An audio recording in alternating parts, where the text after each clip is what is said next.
Ce sont deux hommes déçus et amers que nous avons rencontrés ce matin. Tout d'abord, Adalbert Hugues Despointes, c'est le fondateur du Kendal, le célèbre dancing de Matoury, qui depuis le 8 septembre dernier est frappé par une décision de justice.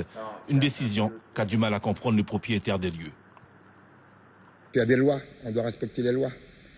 Mais je trouve inadmissible que, après 40 ans qu'on a mis le concept fonctionne un peu mieux correctement, qu'on trouve quelqu'un qui vienne nous empêcher de nous amuser sur un prétexte de, je ne rentre pas dans les détails, mais je vous dis que c'est dur à enregistrer.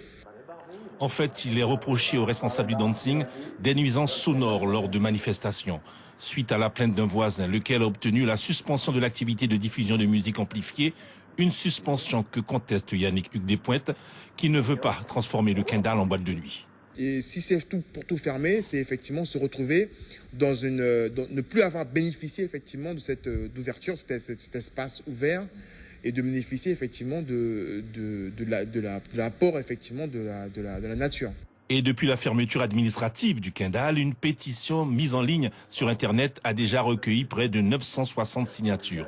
Des soutiens sur lesquels Yannick et Adalbert Hugues Despointes pourront compter, car ils prennent le risque d'organiser d'ici le 29 janvier prochain une soirée carnavalesque dans leur établissement. On souhaite effectivement avoir trouvé une dérogation, avoir un accord de la préfecture pour qu'on puisse au moins réaliser ces deux manifestations pour le carnaval. On va quand même prendre le risque effectivement de le faire et juridiquement effectivement c'est peut-être effectivement une faute, puisqu'on peut effectivement se faire épingler par la gendarmerie. Je ne sais pas comment faire, je vous dire en toute sincérité. Mais j'aimerais bien qu'on trouve une solution de manière à ce que l'on ferme après, mais enfin pour le carnaval, que ce soit ouvert. Parce qu'il y a des gens qui ont déjà acheté leur tenue, qui ont déjà leurs billets, tout qui sont suivis, ils vont arriver par les coups. Un appel, un cri du cœur du propriétaire du Kendal, qui n'a désormais qu'un souhait, trouver un terrain d'entente avec la préfecture afin de préserver ce haut lieu de la culture musicale guyanaise.